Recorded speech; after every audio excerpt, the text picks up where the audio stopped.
Oral questions by members. Leader of the Official Opposition. Thank you, Mr. Speaker. The NDP's carbon tax makes life more unaffordable for everyone in British Columbia. It also makes our companies less competitive at a time when we are already facing huge challenges in British Columbia. The newly elected leader of the Federal Liberal Party is committed to getting rid of the consumer tax, but of course the right answer is the Federal Conservative Party wants to eliminate the tax entirely. Will this Premier commit to not just eliminating the consumer carbon tax, but also to eliminate the tax increase coming on April 1st, or will he continue with his April Fool's joke on people in British Columbia?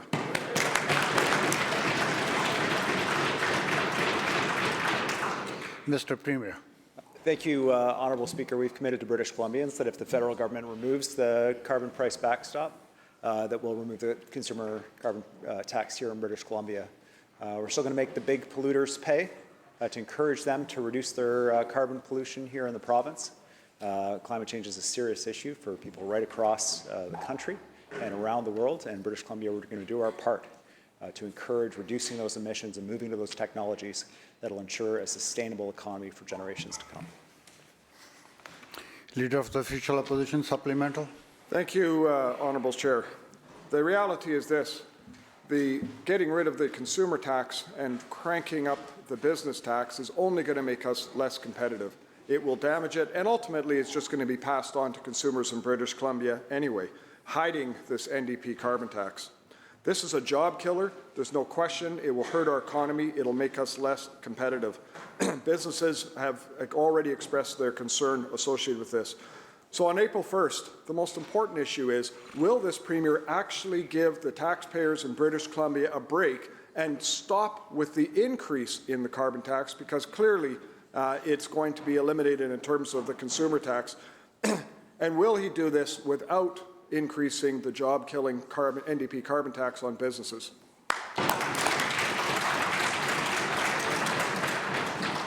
Premier. Thank you, Honourable Speaker. The member knows the April 1st increase is a federally mandated increase. If they get rid of the backstop that requires us to do that, we will absolutely get rid of not just the increase, but also the consumer carbon tax entirely. The member, though, forgets his own history, Honourable Speaker. I'm going to quote the member for Kamloops Centre, who sits right there with the Leader of the Opposition, who said about the Leader of the Opposition, quote, "Carbon tax, the same tax that," checks notes, "the Opposition Leader voted for 7 times and spoke to in the legislature as well."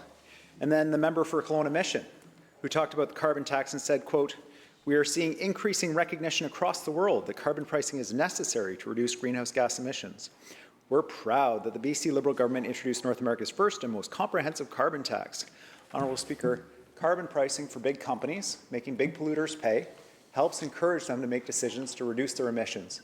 We've grown our economy the fastest in the country last year with the carbon tax, but we're going to make sure that consumers are protected with the cost of living expenses that they're facing. We recognize that. If the feds remove the carbon tax for them, we'll do that, but we're going to still make sure that those big companies face that pressure to adopt technologies to reduce pollution.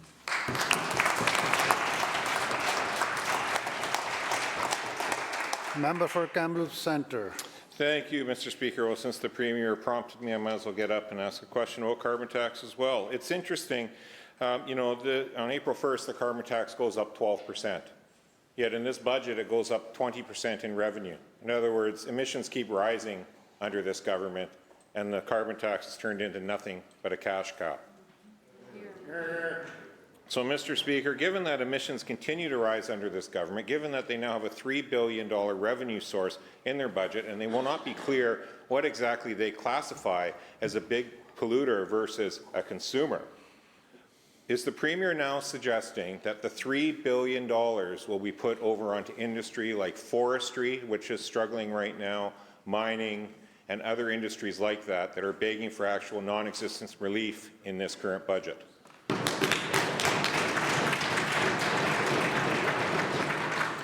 Minister of Environment.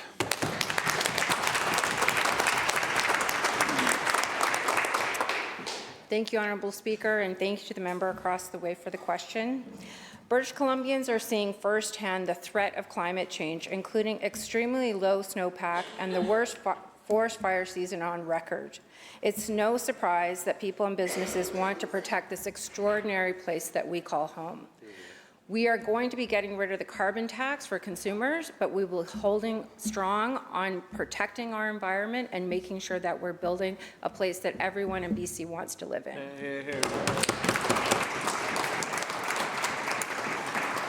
Kamloops Centre supplemental. Thank you, Mr. Speaker. Well, again, this government, propped up by a Green Party, is actually budgeting for emissions to rise, and that's how they make more money for general revenue.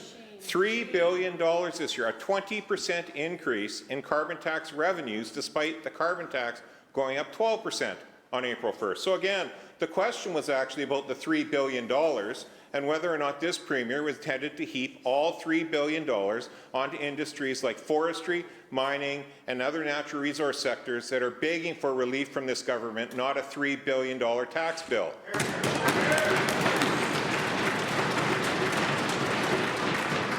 Minister.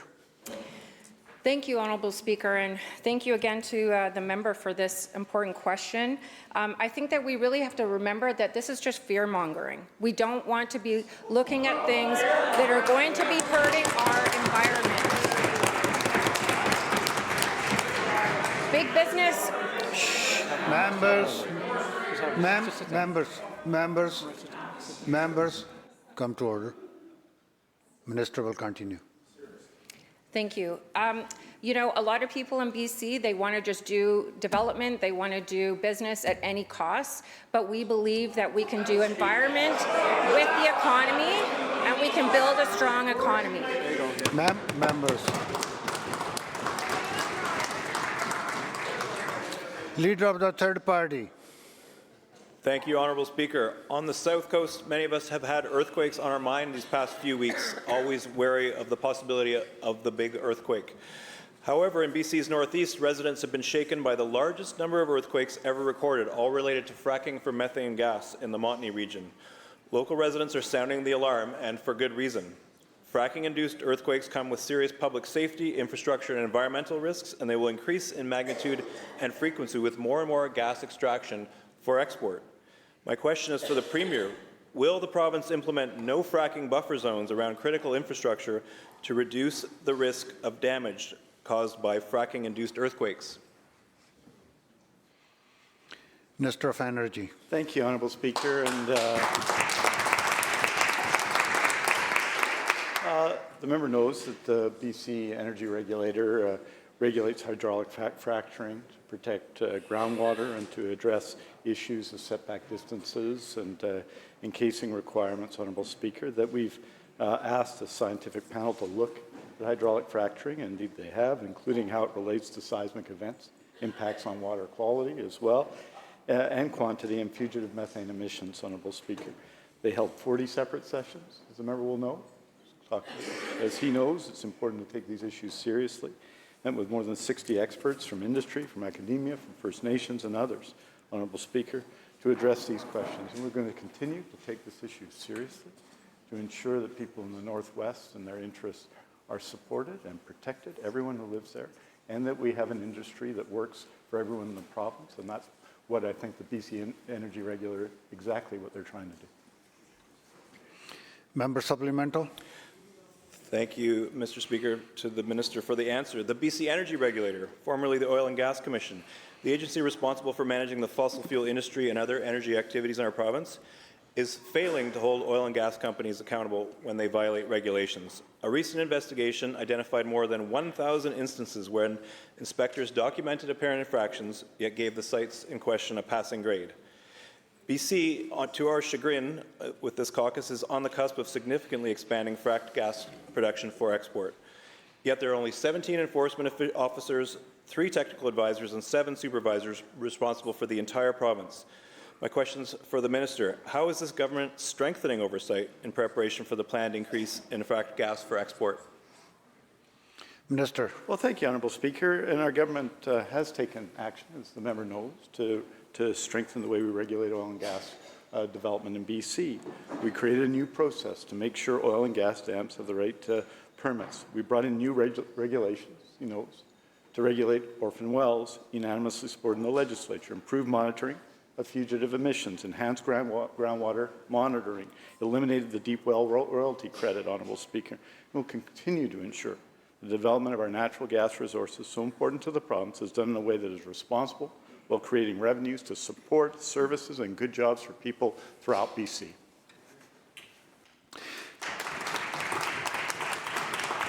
Member for Surrey Cloverdale. Thank you, Mr. Speaker. On Saturday, I was in the downtown east side, and I was filming a documentary with CNA Singapore about fentanyl and about the NDP's failed policies. I said it was too dangerous to walk on the sidewalk in the area, but I did agree to stand on the sidewalk and answer some questions. We were on the corner of East Hastings and Dunleavy when shouting erupted about 30 feet away. Two men wielding large chef's knives, fighting, trying to stab each other. I thought, Mr. Speaker, that I was going to be witnessing a homicide. I called 911 and thankfully VPD arrested one of the men. I don't know if the other was ever arrested. All of this was captured on video. The world is watching. When will the Premier do as he promised in 2022, take ownership and end the chaos, crime, and death in Vancouver's downtown east side?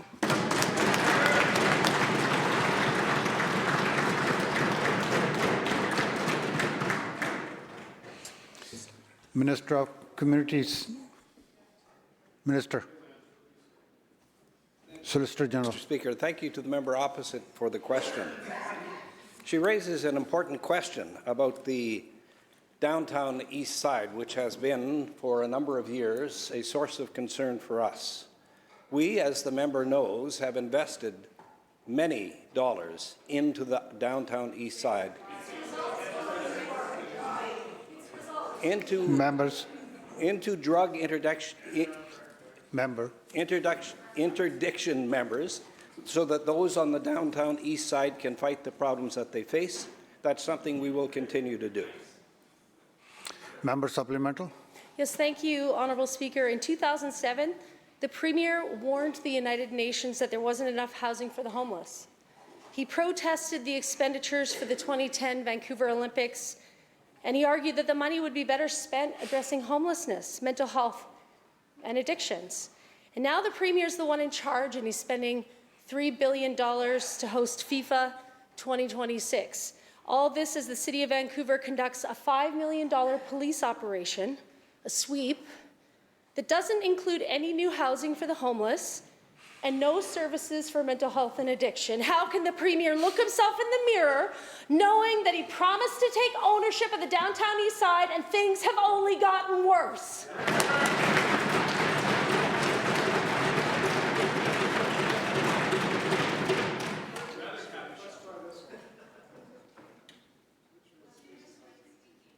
Minister of Housing.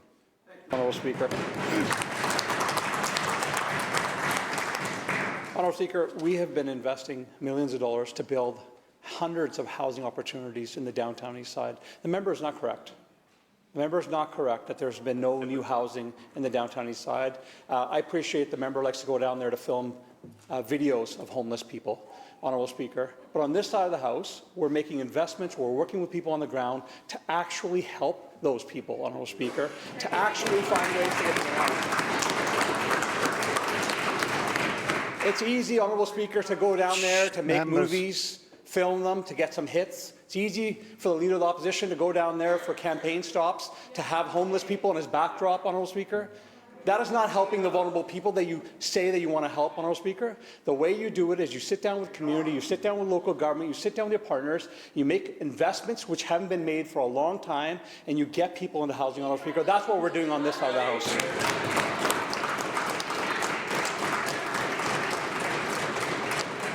Member for Abbotsford South. Thank you very much, Mr. Speaker. You know, during the Vancouver Olympics, the then protester, now Premier, was busy making a name for himself in the downtown east side by actively handing out a handbook on how to sue the police and security guards. Yet, Mr. Speaker, in a classic case of flip-flopping, with FIFA now coming to town, I can't help but notice The Premier has become a huge supporter of this event. Would the Premier like to share, with this House what the budget now is to prevent the very same activists and protesters from campaigning against FIFA, Mr. Speaker?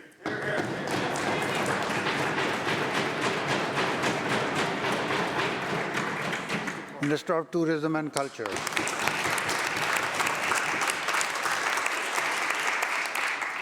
Thank you, Honourable Speaker. Well, I'm looking forward to the World Cup. In fact, it's such a positive experience for BC that we're expecting over $1 billion in visitor spending from 2026 through 2023. We like soccer, we like football, whatever you want to call it. It's good for the province. But I would ask the member, because I seem to remember he made a name for himself. Members. He made a name for himself. Members. And it'd be Come interesting. He says now he cares about homeless people. Well, he certainly didn't when he instructed his staff to dump manure on homeless camps in Abbotsford when he served as mayor. Thank you, Honourable Speaker.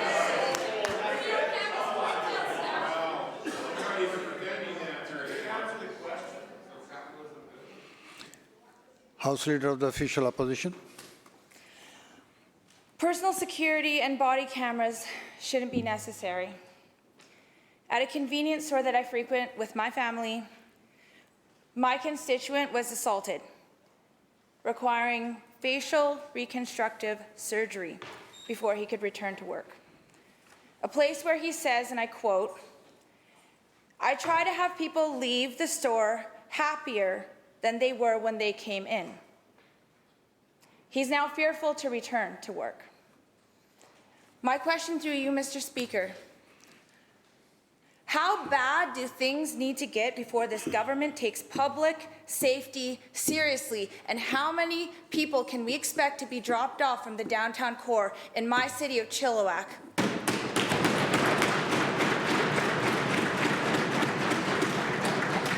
Minister of Public Safety and Solicitor General. Thank you, Mr. Speaker. Thank you to the member opposite for the question. Every British Columbian deserves to feel safe everywhere in this province. That is why we've enacted legislation, for example, of the Repeat Violent Offender Program.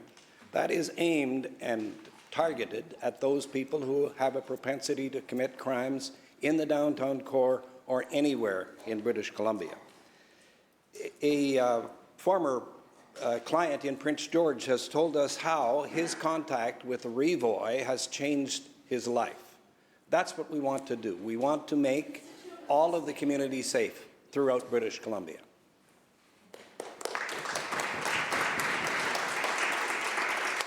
Member for Abbotsford Mission. Mr. Speaker, this government can exaggerate all it wants about taking action. But the fact is sexual assault has doubled in my riding of Abbotsford Mission. All across British Columbia, people aren't safe at stores, they aren't safe in the streets, and they aren't even safe in their homes. What is it going to take for this government to do something? The Solicitor General used to be an RCMP officer. When will he act like it and make BC safe again?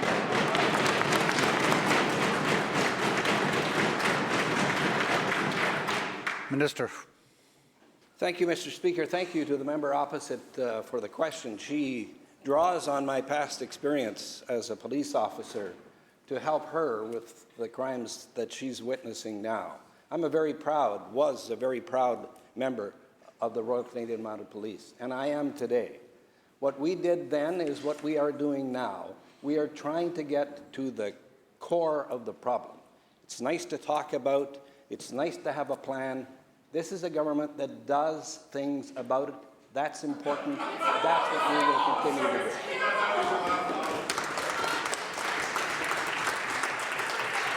Member for Kelowna Mission. Thank you, Mr. Speaker. Firearm offences are up threefold in Kelowna. Sexual assaults are up threefold, too. Robberies are up 50%. My constituents in Rutland, in particular, are sick of dealing with drug-induced chaos on their streets.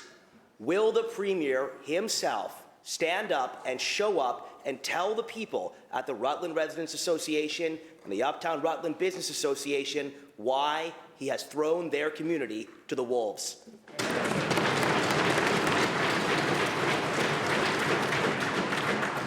Solicitor General.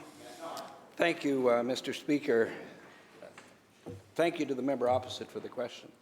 It's important that we understand that these types of attacks that you see in communities and upon people are the exception rather than the rule. People want to feel safe in their communities, and we want people to feel safe in their communities. We have expanded, for example, CART programs, one in Kelowna, to make communities allowing mental health care nurses to pair with police to tackle problems at the root of the crime. As a matter of fact, a psychiatric nurse in Abbotsford, for example, says, we're helping to bring a sense of calm to the situation, helping people get the care they need instead of escalating the crisis. We are proactive with public safety, and we always will be. Member for Richmond Queensborough. Mr. Speaker, people are being assaulted, robbed, and threatened with guns and knives. Total criminal code violations are up 37%. BC has turned into a post-apocalyptic hellscape.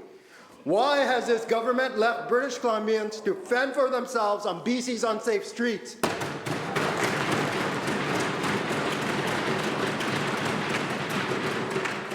Minister. Thank you, Mr. Speaker. Thank you to the members opposite for the question. I think it's important that we bring some clarity to what you see as an emerging problem in your community. Crime rates, you say, are up, but crime rates, in fact, are down. It's safer to be in, for example, Kelowna today than it was a year ago. Kelowna decreased for the second year in a row. Members, it's down from its high let's hear water mark the ever. answer. This is happening all across the province. It's alarmist of you to pick examples like you've used to paint a community. We're doing better, and we will continue to do so. Member for Courtenay Comox. Mr. Speaker, public order and violent crime driven by untreated mental health and addictions is surging across Vancouver Island. 1,187 assaults in Nanaimo, nearly 3 a day, 3,014 in Victoria, nearly 8 a day, and rising concerns in my hometown of Courtenay Comox and small communities across the island. While communities struggle, why does this Premier continue to ignore the crisis his government has enabled? And why was funding for real treatment options and substantive justice reform largely absent in the most recent budget?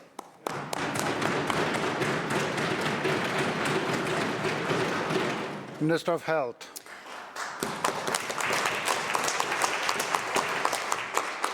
Thank you, Honourable Speaker, and thank you to the member from Courtenay Comox for the question.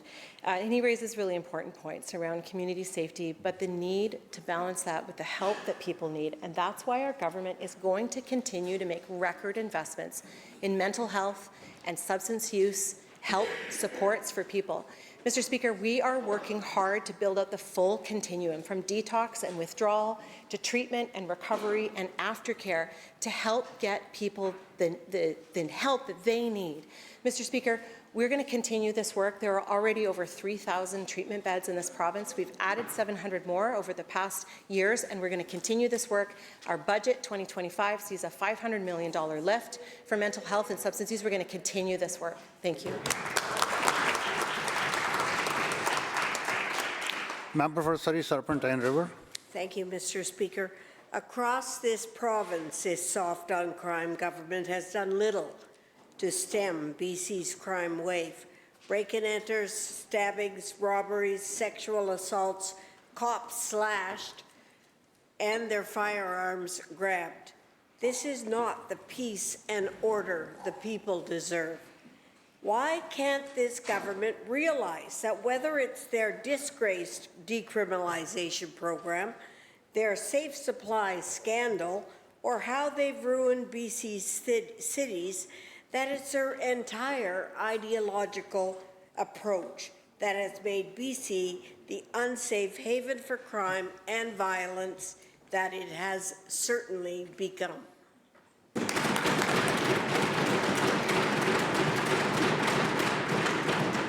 Attorney General.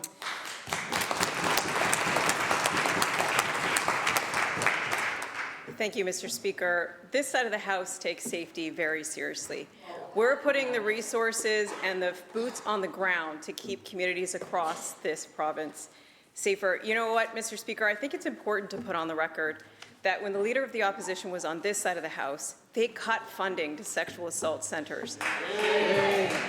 Over 30 sexual assault centres in this province were left without supports for victims of sexual assault. They say they care for victims, Mr. Speaker. I don't believe it. Mr. Speaker, let's talk about gun laws.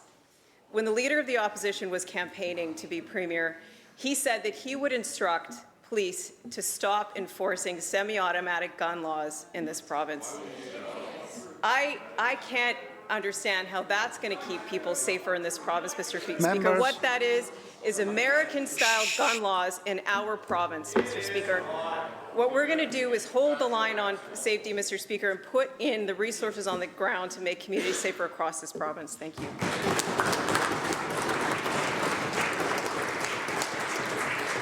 Member for Prince George Mackenzie. Mr. Speaker, businesses are tired of the constant property crime in downtown Prince George, and it's the prolific offenders that keep coming up time and time again. Last year I attended a community safety town hall in Prince George, and the RCMP had nothing to say, but the catch and release justice system was completely at fault for this problem in Prince George, Mr. Speaker. What is the Premier going to give up the catch and release justice system and actually do something to support these property owners and businesses in Prince George?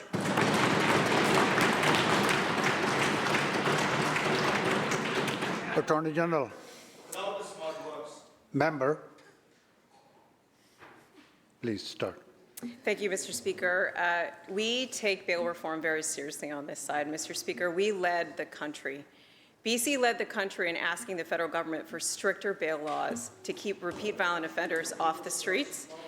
I made sure that the Minister of Justice federally knew that we need tougher rules when it comes to long knives and machetes on the street. We're asking for more changes, and we're going to keep asking for more changes. But, Mr. Speaker, we are not stopping there. We're investing in the resources that we need on the ground right now. 12 repeat violent offender hubs across this province, circled around 400 of the most prolific violent offenders to keep them off the street. More boots on the ground with the highest investment in police officers in the history of this province. We are seized with this matter, Mr. Speaker, and will continue to make improvements.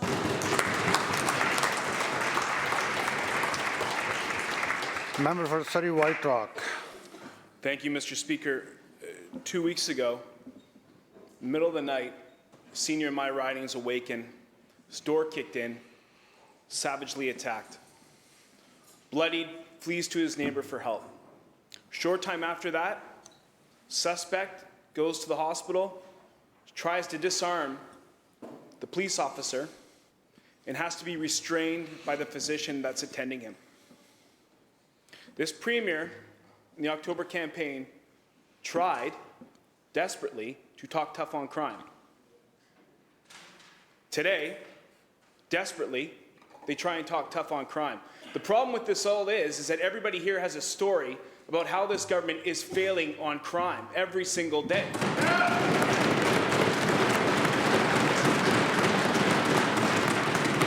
So, my question is this. In 2020, when this government called a snap election, one of the reasons was involuntary care. This Premier got up, campaign stop after campaign stop, and he talked about involuntary care. This government has failed every single day to protect British Columbians because they don't have the stomach, they don't have the budget, they don't have the resources to actually do what they say they're going to do and make sure they are doing and getting involuntary care done in this province. When will this Premier stand up and walk the walk and actually do as he's going to say and fulfill one campaign commitment and get this done?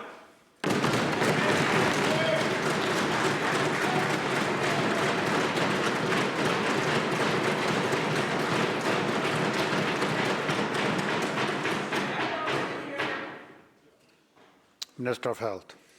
Thank you, Honourable Speaker. We're launching secure care facilities in this province, with the first one in Surrey opening later this month. The second one will open in May. The bell ends the question period.